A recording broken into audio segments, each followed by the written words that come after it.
It's like having the TV talk back. Then suddenly it's like I should see a doctor. Yep. So I'm recording this, as is my practice, and I will, if you're okay with that, and we'll just decide to do whatever. I don't want it to get in the way of the conversation. I do this because often people afterwards, if I don't record it, if we said something, they're like, "What did we say? Do you have a recording of it?" Right. You just record it anyway. Yeah. Yeah. Absolutely. So, how are you? I'm doing all right. I'm a musician, and I'm delving deep into the intellectual dark web, as it were. Mm-hmm. And it's there's so many people out there who are talking about this stuff, and I just don't seem to have any of them around me. So that's why I'm in Sacramento. Well, that's why I started meetups, because I hear that all the time. I opened up the meetup app to see if there was anything going on, and of course, anything that would be even remotely interesting conflicts with a gig that I have for the foreseeable. Yeah. Yeah. So you're a professional musician? Yeah. Oh, cool. Professional musician, playing all the time, saxophone and guitar mostly. Okay. Well, I invite you to move to Sacramento, and you can play in my church. There you go. We can't pay you, but you can play. Yeah, that's well. Big churches can pay, I know. But, yeah, they can, and I have friends that do that. Yeah. I'm not among them currently. Well, we don't have a lot of time, so what's on your mind? Well, I was listening to the Sam Harris and Jordan Peterson debates. Yep. As we all are, and I was thinking about the problem with Sam's morality, as there's so many problems with it. But one of the big issues that I have with it is worship. That it doesn't take the idea that people are worshiping all of the time into account. Mm-hmm. Mm-hmm. And that if you're allowed to choose your own form of well-being, what you end up with is polytheism. Mm-hmm. Mm-hmm. And there's people will fight to the death for their gods, whatever they are. Yeah. Yeah. And people hate it when you poke them in the axioms. Yep. That's true. So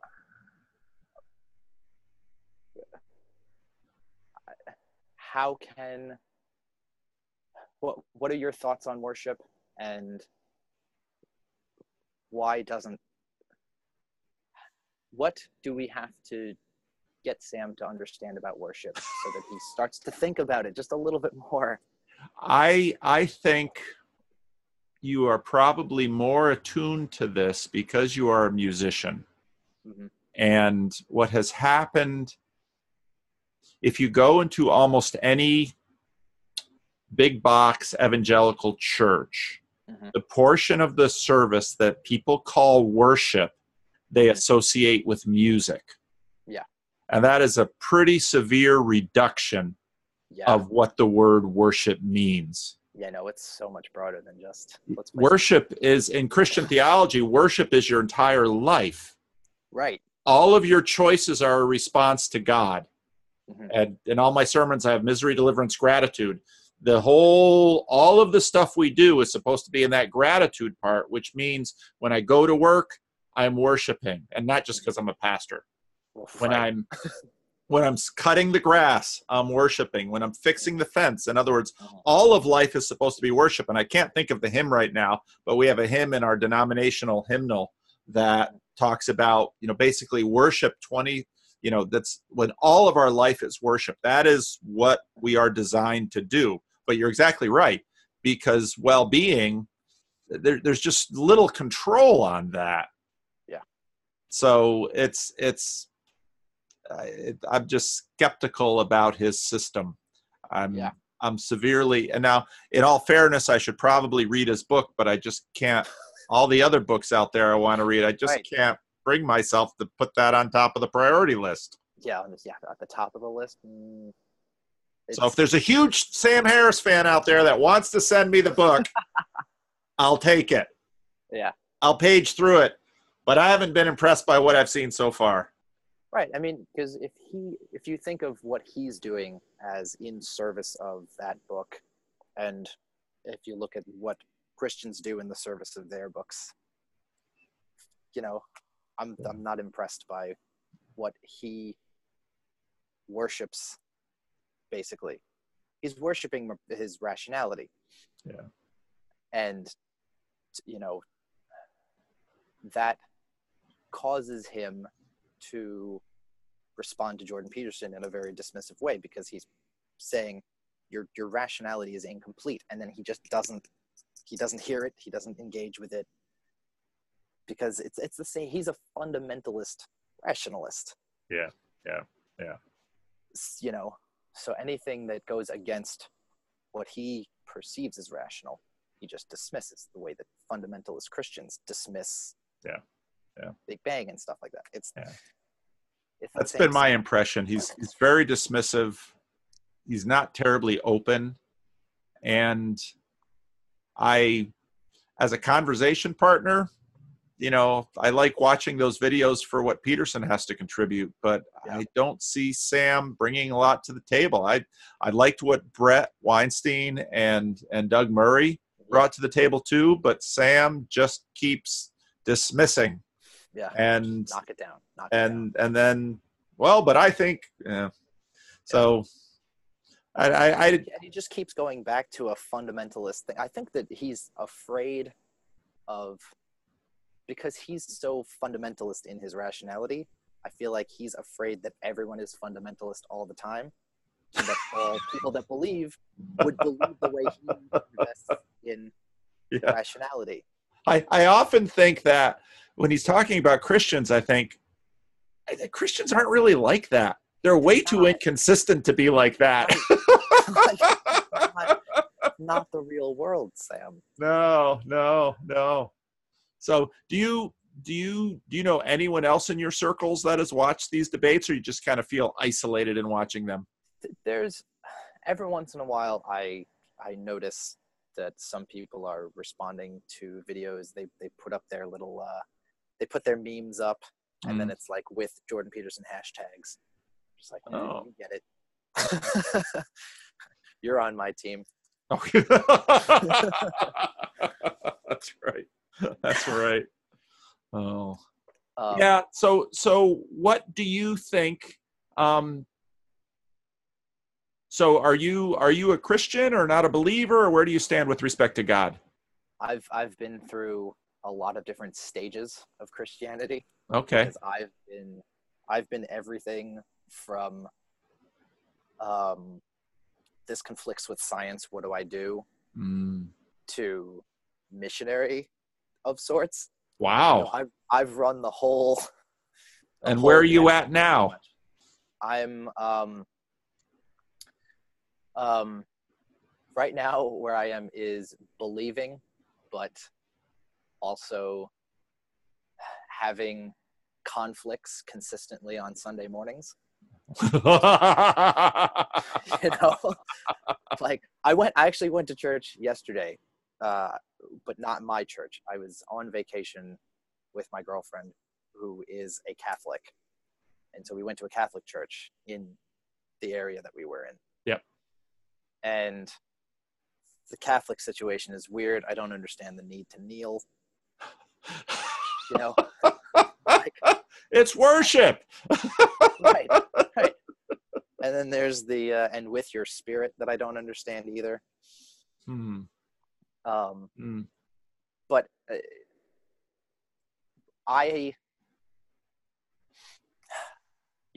when Sam talks about believing things on bad evidence, like I don't look at the things that he's looking at and see terrible evidence. Well, but the thing is, most people don't believe most things on hardly any evidence at all. And then there's that, yeah. It's like, believe things on evidence. Like, most people just do stuff. They just, they hear it, they say, I believe this, well, I don't believe that. That's just what people do. And so not only do I think you don't know Christians, I also think you don't know people. People are not like that. People are a mess. Yeah. They believe whatever they want.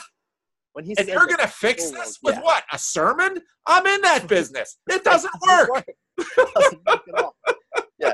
He was like, you can just tell people the facts, and then it'll just unlock their mind, and then they'll just like, no, they won't. Have you ever explained to a smoker that cancer is a thing? That's right. Like, they don't care.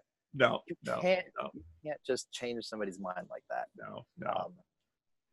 And I get that all the time with church people. It's like they'll come up to me and say, Pastor, you should preach a sermon about that, because they're annoyed with someone who's doing something in the church. And it's like, but when I tell you not to do the things that are annoying other people, you don't stop. Well, what makes you think if I tell these other people, they'll stop? Because I know they won't. Because it's just, your example is the great one. It's like smokers. You know, you really shouldn't smoke. Yeah, I know.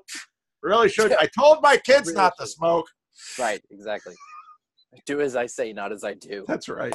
We are human beings, Sam. We pick up beliefs like Velcro picks up lint. That's how we are. Well, it's true. That is a good analogy. People believe all kinds of stuff on no reason at all, and Sam's going to trot in, you need enough evidence. Well, yeah, Sam. Yeah. Okay. I don't even believe that's true of you, much less anybody else. It's not how we're wired. Exactly.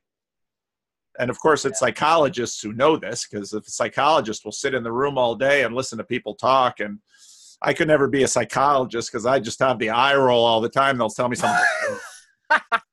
You too. Right. As a pastor, I really have to control myself, but the rules are a little looser for a pastor. Sometimes they'll be nice and pastoral and patient, but you get to a point. I knew a pastor who would just hide in his office, because it was a good thing, because if anybody actually came in his office, he'd just tell them exactly what he thought, and they'd leave his church, and it'd be a mess. Yeah, that is a mess. Oh, man. Well, let's see. So I went to church with my girlfriend, who is fiercely intelligent. And so I was talking to her about this potential conversation. And I think that, with Sam's idea that we can all just agree on well-being, we sat and pondered that for a little while.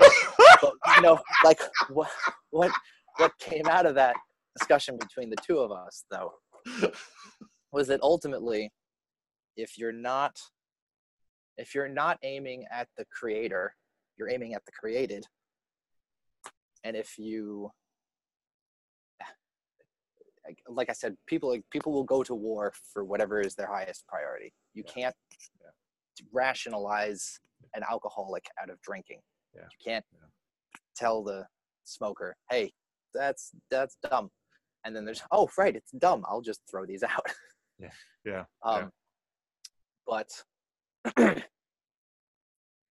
there has to be something above things that we can all aim at that can unify us. Mm-hmm.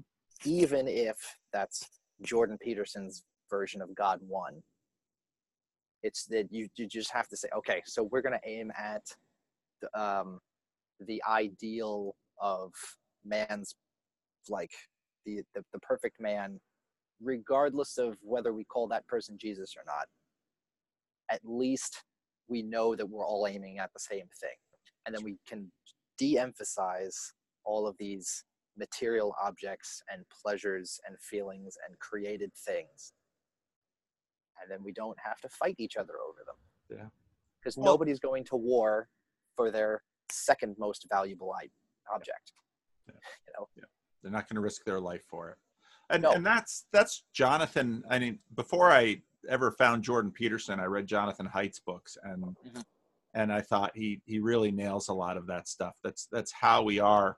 I was listening to the unbelievable conversation between Michael Roos and John Lennox, and Michael Roos made the point. He said, you know, if we were chimps, then they were in a large room, and said there'd probably be, just looking around, there'd probably be about 5 females in heat, and you know, none of this could ever happen, because it would be, it'd be chimp warfare over the 5 females in heat, and that would be it.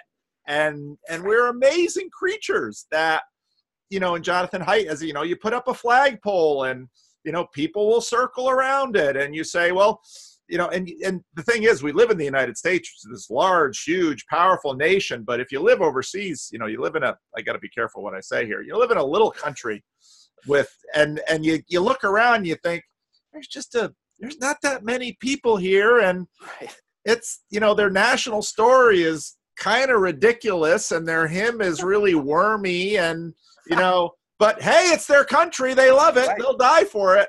Right. That's people. That's people. Right. Exactly. Doesn't matter how backward your tribe is. You'll defend it. That's right. They're your tribe. And there's this great scene in a Buster Keaton movie where this husband and wife are fighting, and the husband starts roughing up the wife, and Buster Keaton steps in and slugs the guy, and turns around, and the wife slugs him. I thought, that's us. Oh man. I hate my husband. He beats me, but don't you dare touch him. He's still my husband. Oh. These things happen. Yeah. All the time. All the time. It's crazy. All the time. All the time. So what kind of venues do you play in? As a musician, I've played everything. I've played hole in the wall bars,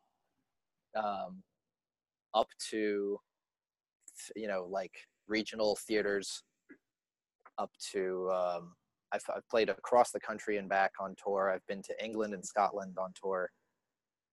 So you get a chance to watch people. Oh yeah, I've seen a lot of people. And oddly enough, they're not that different. Like they are. Because if you don't understand the culture, they're gonna say things, and you're just like, what? Why would you think or say any of that?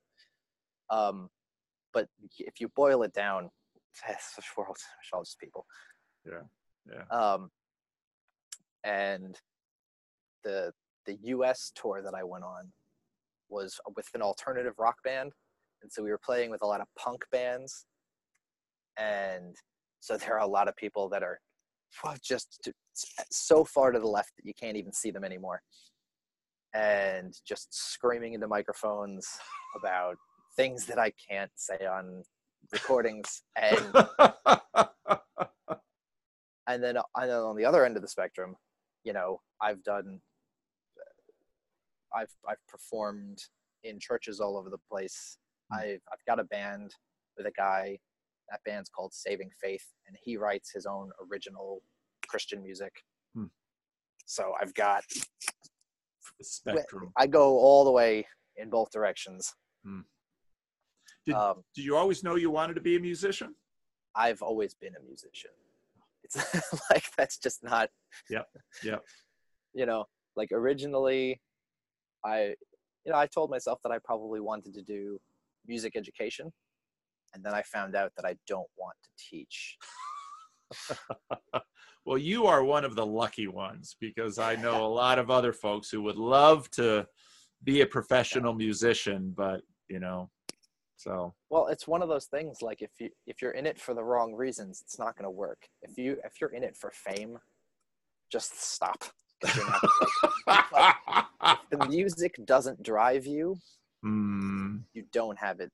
You don't have enough to keep going, because they're never going to pay you enough to keep going. Yeah. And the crowd is not going to follow you enough to keep going. Yeah. And the label's not going to find you, and you need to just keep playing music anyway. Wow. And so that's what I'm doing. That's cool. That's cool. I love it. Yeah. I love it. Well, we got about 7-8 minutes left. So, sorry for that. I mean, because I'm getting more and more of these requests, and so sometimes there's only a little half hour you can push in, and you can't have. No, much I intentionally went for the half hour because I wasn't sure that I had an hour's worth of discussion. Have you watched my videos? I can talk an hour, no problem. I know you can talk, and I appreciate that. And I'm like a week behind on your content because normally the other thing that I do is I prepare instruments, and I work at night mostly, and so I can put on whatever I want in the background, and let's fit a lot of your voice talking through stuff. Gosh. But and I've also started going with Think Club, and obviously I took 2 of Jordan's classes. Like I took his whole Maps of Meaning and Personality class. I took one of them twice. And I've just been eating YouTube content like crazy. But this last week they needed me during regular hours, so I decided not to subject the entire store and all of our patrons to nothing but philosophical debate. I was like, let's just put some music on. Well, what you just described is many of the people who listen to me. Because how else are you going to deal with that much content? But it's such a weird world because many people have no time to listen to any of this. But depending on the profession, some people have hours of time to fill. Oh man, I wish that I had this and like a smartphone when I was commuting to college, because I was commuting for 2 hours a day from out on Long Island into the city for college. Wow. I could have been listening to 4 hours of podcasts a day. Yeah. But like I wasn't really able to do anything because I get motion sickness on trains, and if I'm driving, I can't be doing homework while I'm driving. So I'm just idle for like 4 hours a day, and this would have been fantastic. Well, I do get emails from truckers and commuters and runners, and so because otherwise it's like, I talk so much, but people keep listening. Apparently, that's what YouTube says. Unless lots of people are just clicking play and then going out for coffee or something, and right, everybody lets the burglars think someone's home. Right. This guy in this house, he's got a big voice. He talks about God and Jordan Peterson all the time. What kind of a crazy person lives there? Yeah, we probably don't want to go in there. That's right. That's right. This is not the house to burgle. Definitely not. Just imagine someone queuing up my playlist for the vacation. Hours on end. It goes.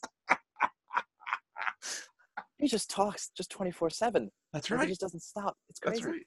Doesn't the guy sleep? I mean, don't you? It doesn't seem like you have time to sleep and generate all this content. I have learned the art of being efficient with some things, and I could not do this channel if I didn't. I have to do videos efficiently, and that's why there's no fun intro. There's no editing. Right. It's all here. It is. If you want it, there it is. Yeah.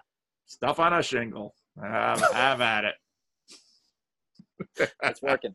It's working really well. It's working. And to me, it's just been, meeting people like you. And that's the fun of it to me is hearing your story. But watching your interviews that you've been doing with everybody else and all of their, wonderful. It's been wonderful. It's fascinating, isn't it? It is. I talked to a guy this afternoon, and I'll send it to him, and it's up to you. I mean, I'd be happy to post this if you want me to, or I can send it to you, and you and your girlfriend can decide if I should put it up. It's up to you.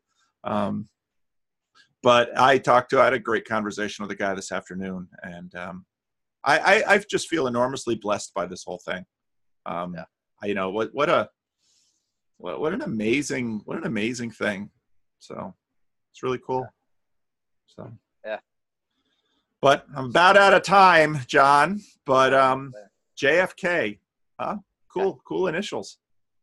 Yeah, I borrowed them from a president. And I have it on all of my stuff. Like, so that people don't steal it. Uh-huh. Got JFK little stickers on everything. and everyone is initially very confused. They're like, why is he so hardcore about Kennedy? Like, who just puts Kennedy stickers all over everything? Like, no, guys, no. Yeah. And I have a band, one of my bands that I actually started and write the music for and headline is JFK and the Assassins. Oh, cool. What a cool name. Yeah. Some people think it's cool. Some people think it's really offensive. Well, you know, someone will be offended by something. Well, yeah, that's why I just decided to go with it anyway. Yeah. And originally I was going to write songs about conspiracy theories. And I wrote a song about how the world is flat, or from the perspective of someone who thinks the world is flat. But that ended up not being everything that I wrote about. And so there's like, I've got like an album's worth of serious songs that people could listen to, and then like an EP worth of nonsense, like about how the world is flat. And I have a song about a woman who likes to look into people's houses to see how they're decorated. Uh-huh. But the chorus of that song is "Your mom's a peeping Tom." Yeah, so, I love it. So it's, you know, there's some silliness on one end, and then on the other end, I've got like I did a song where the whole bridge is about the Epic of Gilgamesh. Really? Cool. Yeah, inspired by Peterson, and Yep. It's just like the 9th tablet of the Epic of Gilgamesh, paraphrased into rhymings that worked. That's awesome. Well, I'm sure folks will Google you and find you, and I think that's fun. I got to drop out because I got another bucko right on after you. So sounds good. Hey, thanks for the talk. It was fun. Oh, thank you, Paul, for having me. And we'll talk to you some other time, perhaps. We'll see. We'll see. All right. All right. Bye-bye. Goodbye.